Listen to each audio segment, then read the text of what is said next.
بشنو از نی چون حکایت می کند، از جدایی شکایت می کند. کاز نیستن چون مرا ببریده اند، از نفیرم مرد و زن نالیده اند. Listen to the song of the reed in its weeping, for it tells the story of our separation.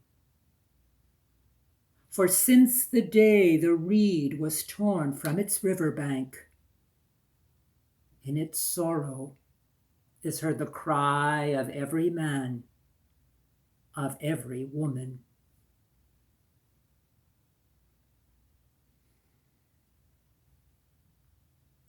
Once there was a Bedouin who lived in the desert. One day his wife approached him saying this, "Husband, we are poor. We are so poor that during the day only the sunlight is our clothing, and at night only the moonlight is our blanket. We are so poor that Maroch, the moon's face, is our only cake, and the cool air of evening our only drink. We must do something. We must do something." But this is how the Bedouin replied to his wife. "My wife," he said, "you are too attached to the material things of this world. Do you not see how God takes care of the creatures who fly across the air and the creatures who crawl on this earth? Why will God not also take care of us? You are too attached to the material things of this world." But this is how his wife replied to him. Husband, how you hide your pride behind a mask of virtue. It is not as you say. We are poor, don't you understand? We are so poor that when our neighbors pass us, they do not recognize us anymore. We are so poor that we no longer recognize our own selves. We must do something. But at this the Bedouin replied to his wife. "My wife," he said, "once we were like a perfect pair of sandals. But now I see that one sandal fits more tightly than the other. Time to toss away that sandal for good. You are too attached to the material things of this world." But at those words, the Bedouin's wife turned to him, tears running down her cheeks. "Husband," she said, "husband, how can you speak with me so cruelly? How can you toss me aside after all the many years we have spent together? How could you be so cruel to me when I put into the words the very things you are too afraid to speak of?" And with those words, she began to weep so piteously, that that mask of virtue fell from the face of the Bedouin, and he showed his wife his true face, a face filled with worry and care.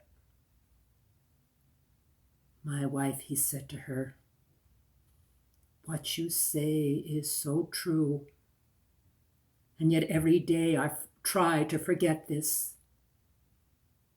But every night I pray that the sun will not rise the next day.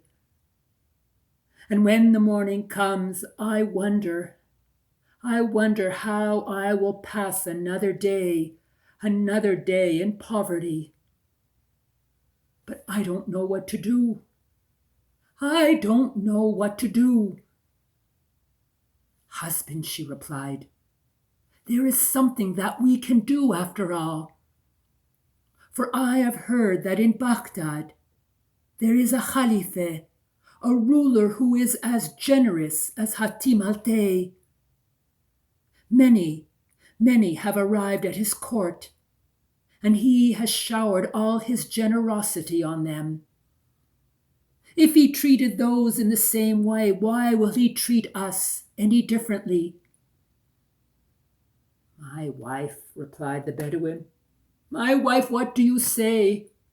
How could I go to the great Khalifa of Baghdad now empty-handed? I would be filled with shame. I have nothing to offer him. You are wrong, she replied. You are wrong, my husband, for there is still something left that we can offer. We could offer, after all, the few drops of water that is left in our own well. And so the wife of the Bedouin drew those last drops of water from their well, those last drops of grey and brackish water, and she poured them into a cracked clay pitcher, put a stopper on it, and gave it to her husband. There, husband, she said to him, that will be our gift to the great Khalifa. And so the Bedouin began his long journey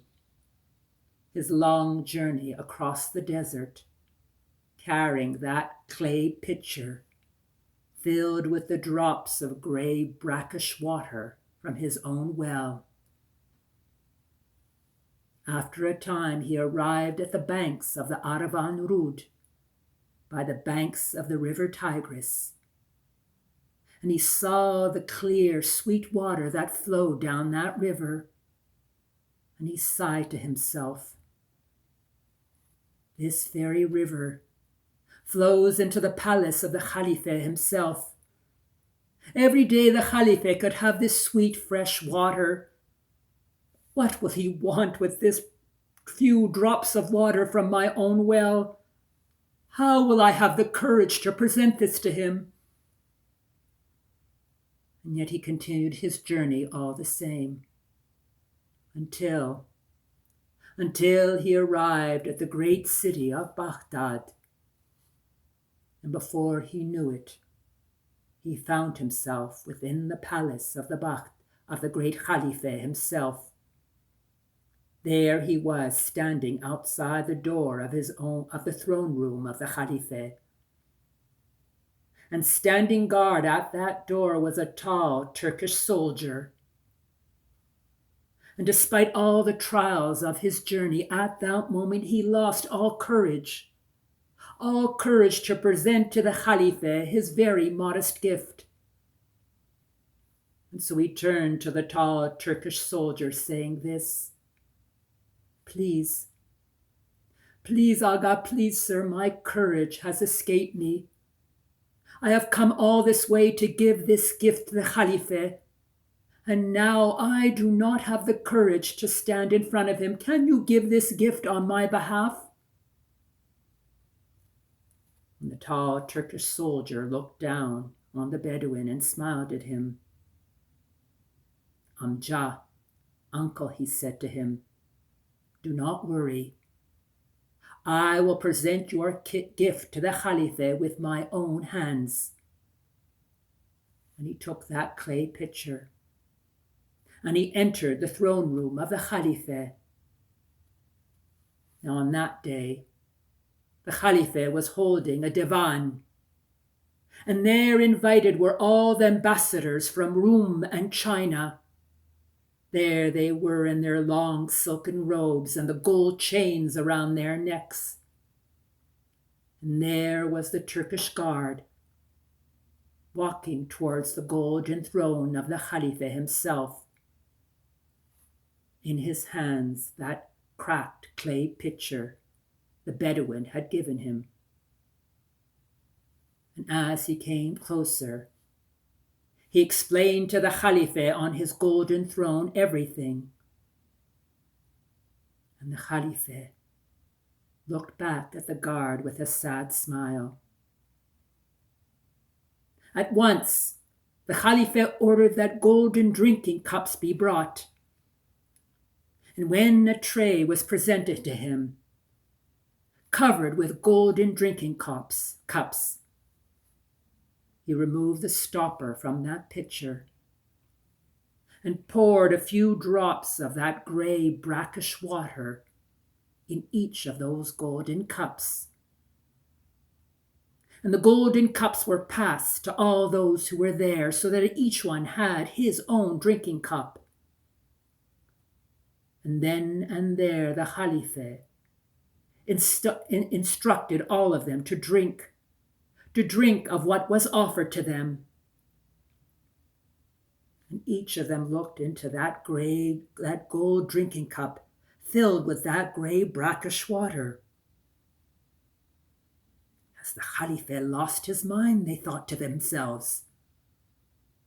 But when they looked back at the Khalife, the Khalife looked straight into the eyes of each of them, as if to say, to do as he commanded, or else. And so each of them put their drinking cup to their own lips and drank of that water.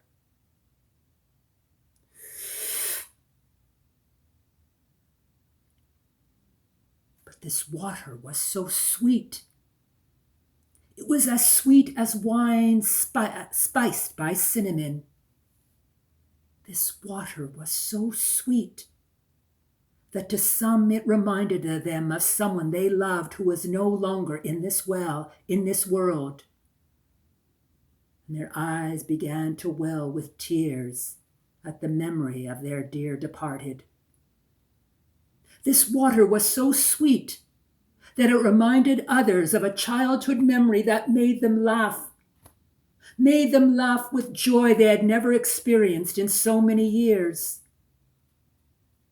Everyone who was there cried out, wondering why this water was so sweet. Until one of the emissaries who were there cried out, Khalife, explain us after all, what is the secret of the water that you have offered us? Explain us the secret of its sweetness. It is all too easy to explain, said the Khalife. For this water was a gift that came from someone who thought he had nothing to offer. That is, after all, the secret of the sweetness of this water. And so the Khalife took that cracked pitcher, which then was empty, and he passed it around. And to each person who held that clay pitcher, they filled it with some jewels, earrings, or rings from their fingers. And then the clay pitcher returned to the hands of the Khalife, and whatever space was left in that pitcher, he filled it with his own jewels, until the pitcher was filled to its brim. And he returned that to the Turkish soldier, who returned it to the Bedouin, who all this time was waiting outside. And the Bedouin returned home. And as he came towards the entrance of his home, his wife ran out to greet him. And when she saw that clay pitcher which was overflowing with jewels, she cried out, Hey, husband, what are these riches you bring back? And to this the Bedouin replied, My love, my dear, these riches I bring back after all are nothing more than your reward for putting into words the very things I was afraid to speak of. And so from that day forward, wealth returned back to the Bedouin and his wife, and wealth never left them until the end of their days. Beshno azni chon hekayat mikonad, az jodaya shekayat mikonad. Listen to the song of the reed in its weeping, for it tells the story of our separation.